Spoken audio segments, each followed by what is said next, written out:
Hey everyone, it's Evangeline here at etrailer, and today we have the RockyMounts HighNoon FC 3-bike platform rack. We're going to take a look at how it fits our 2022 Ford Edge. This is a very versatile bike rack, great for carrying around bikes of different shapes and sizes. If you're familiar with the Rocky Mounts MonoRail, this is going to be very similar with another added feature though, which is going to be Fender Capability. So if you have to carry around bikes with fenders, but maybe you're also carrying around heavier bikes or carbon fiber frame bikes, this is going to be a good option for you. Now with this being a longer rack though, there are some differences when it comes to how it fits your car. The first feature we'll take a look at is the tilt-away feature. Underneath your rack, you are going to have this lever. Because of the add-on, you are going to have to reach further in to pull that lever.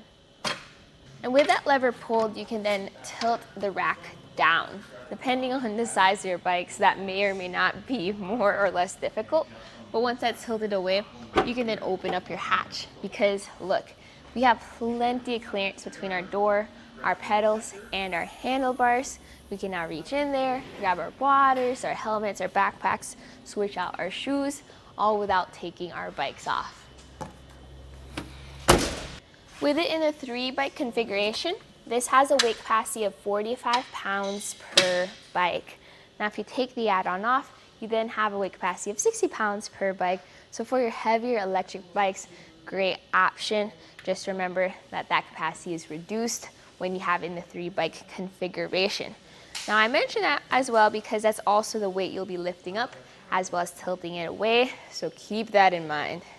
Of the different touch points for the bike rack, one of them is going to be our rear wheel strap. And when you want to take the bike off, this is where you start.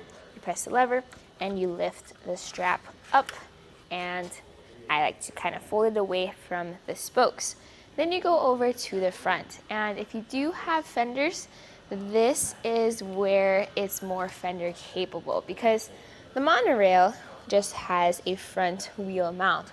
Awesome because it's a frameless contact, but if you had fenders, that front wheel mount would go further down, and you'd especially utilize these straps for the front, or I guess the top and the bottom of the wheel.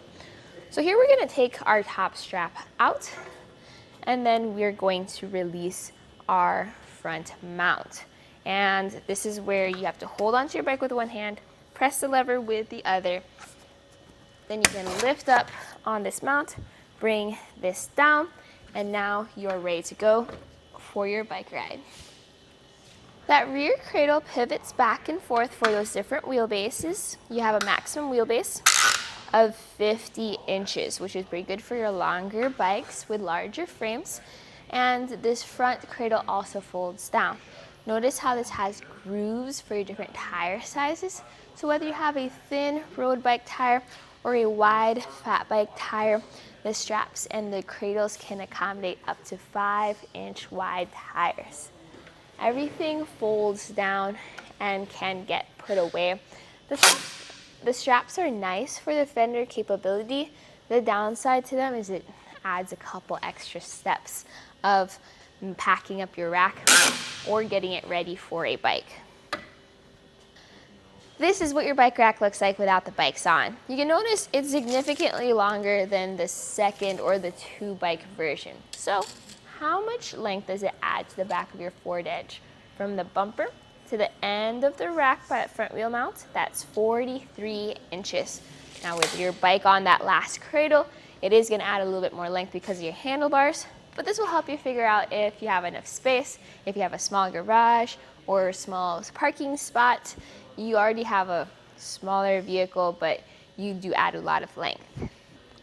For ground clearance, that's a measurement I measure from the end of the rack to the ground. So here it's going to be 25.5 inches. And that's how much clearance you have for steep inclines like driveways or hills.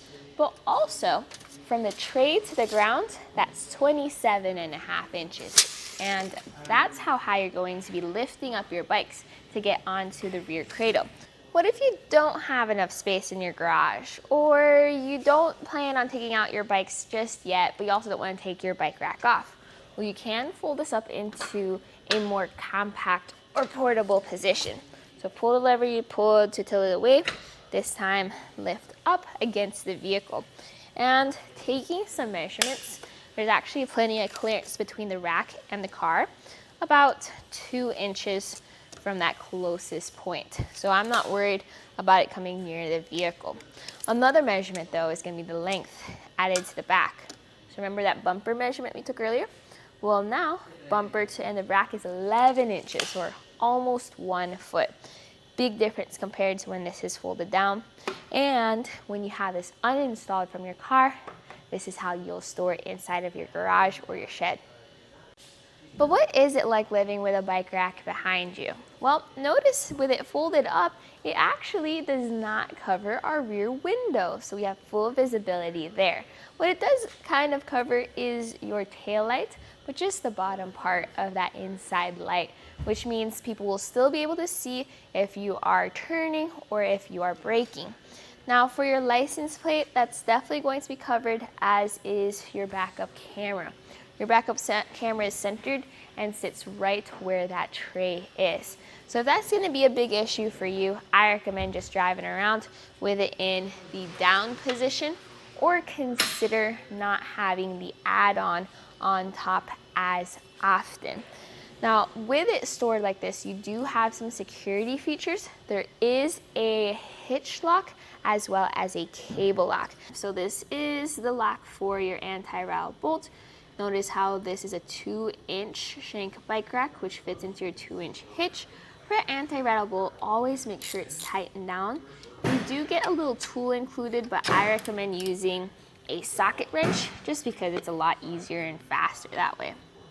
So that bolt is very important because it takes out the sway of your bike rack as you're riding around. You want it to have the least amount of rattle as possible. Well, with all that being said, you can see how this works really well on the Ford Edge. I'm surprised that it doesn't take up that much space. Yes, for a 3-bike platform rack, they're usually bulky and heavy, but this fits in well with the rear of the vehicle. Just remember that you do have to decrease the weight capacity when this is on your hitch receiver. And if you are not carrying around fender or bikes with fenders, you may want to consider getting the Rocky Mounts MonoRail instead, just because then you don't have to deal with the extra straps and hooks. It's a more streamlined process. But I really like the versatility of this rack and how it can carry almost every bike. This was a look at the RockyMounts HighNoon FC 3-bike platform rack. You can find it as a 3-bike kit here at eTrailer, and you saw it on our 2022 Ford Edge. Here on our test course, we'll start by going through the slalom. This is going to show us the side-to-side action, which simulates turning corners or evasive maneuvers. Once we get to the alternating speed bumps, we'll see the twisting action. This will simulate hitting a curb or a pothole or driving over uneven pavement. Now lastly, we're going over some full speed bumps, and we can see here the up and down action, and this will just be like driving in and out of a parking lot, garage, or driveway.